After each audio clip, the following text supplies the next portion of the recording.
Dear friends of Myanmar, the world over, who stand with us in solidarity, I address you today as the Minister of Foreign Affairs of the Republic of the Union of Myanmar on behalf of the National Unity Government and as a parliamentarian elected to office by the express will of the people.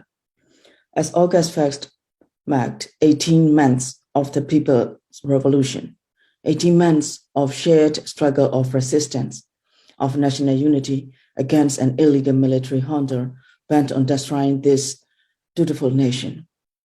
The darkest days are upon us: war, poverty, terrorism, economic devastation. These are the hallmarks of myanmar and the junta. And now, in its ever-escalating embrace of atrocities, we grieve the executions of political prisoners. Each of your calls for expressions of concern and condemnation is from your side, just regrettable failure of sincere intention to facilitate moderation and de-escalation of violence. For us, it is extremely painful loss of lives.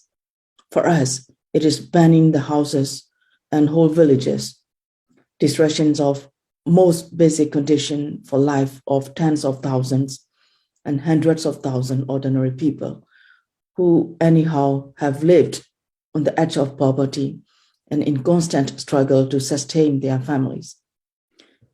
Dear friends, while you are again and again calling for restraints and negotiations, Myanmar is hardening his stand. While you call for Dawn San Suu Kyi to be released, Myanmar has moved her from house arrest to prison. While you put significant and quiet diplomacy to persuade Myanmar not to carry on executions, he has killed 4 political prisoners and Hunter's spokesperson in boasting that, according to law, they will execute more. Myanmar must be stopped once and for all. This senseless and illegal execution of Ko Jimi, Ko Phyo Ziyado, Ko Lam Nyo Aung, and Ko Aung Duzor is reprehensible. Once again proved Myanmar and the junta showed absolute disregard to international norms, human rights, and amicable resolution to the current crisis. But more gravely, a complete contempt and disregard for Myanmar people. Myanmar has repeatedly exploited and betrayed ASEAN's effort to help find sustainable political solution. This execution further demonstrates the junta's disregard to the commitment it has made to the current ASEAN chair and ASEAN envoy.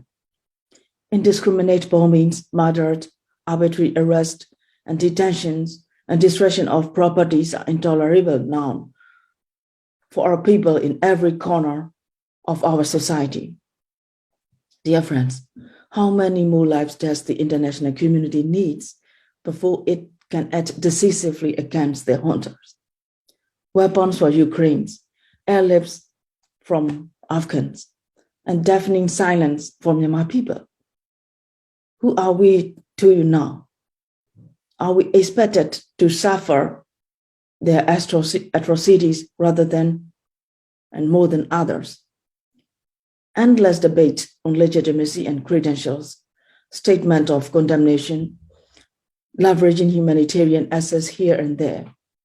Yet nothing for our people, nothing for our effort to restore that is rightly ours, the right to live in safety. 4 of our brothers martyred for their commitment to a free and democratic Myanmar. 41 political prisoners announced for executions. Who will be next? Pointing on the head of those democratically elected in 2020 elections. Who dare to serve our people in health, education, humanitarian response, protection of women and girls? All the while I have respected every request to me to keep meeting secret, to be patient, to be grateful for your attention. All the while I want to scream, help, help our people. Our people need your help. The preamble of the United Nations Charter states that the people of the United Nations determined to save succeeding generations from the scourge of war, which has brought untold sorrow to mankind, and to reaffirm faith in fundamental human rights, in the dignity and worth of the human person, and to establish conditions under which justice and respect for the obligations arising from treaties and other sources of international law can be maintained, and to promote social progress and better standards of life in larger freedom. It is time to put this into action.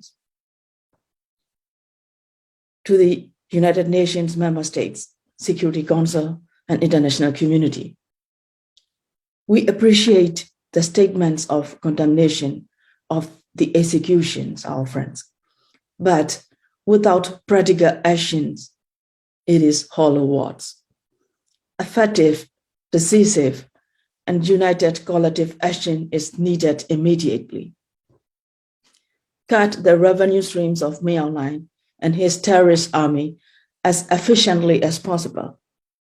Suspend all international representation of the junta and prevent any representation of the junta in any international platforms. The United Nations Security Council must act swiftly, utilizing responsibility to protect by sending troops and weapons supplied to our united ethnic and democratic forces. Lastly, immediately recognize the National Unity Government as the government of Myanmar and afford us the same right and dignity of all other democratically elected governments in the world today. We have vision for the peaceful future of our country. We have legitimacy. We have sense of responsibility. We have support of the people of our country. We care for lives. We care for rights, for rule of law, for peace, for understanding, for accountability. We care. Start by talking with us instead of either creepily engaging and legitimizing junta or issuing ineffective statements of regret. None of those is bringing you closer to help us, and both of that is bringing us every day closer to death and destruction.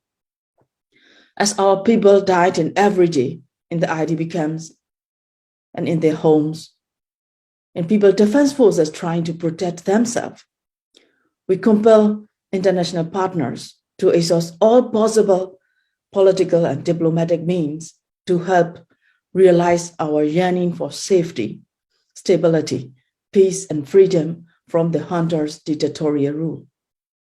As I close, I assure you with full voice that the people of Myanmar shall prevail. Peace and justice shall prevail. And we will restore Myanmar to its place among the vanguard of democracies. Our unshakable faith in our revolution carries at its core a commitment to our international obligations and our commitment to development, peace, and stability, to our neighboring countries, to our regions, and to the world. I thank you.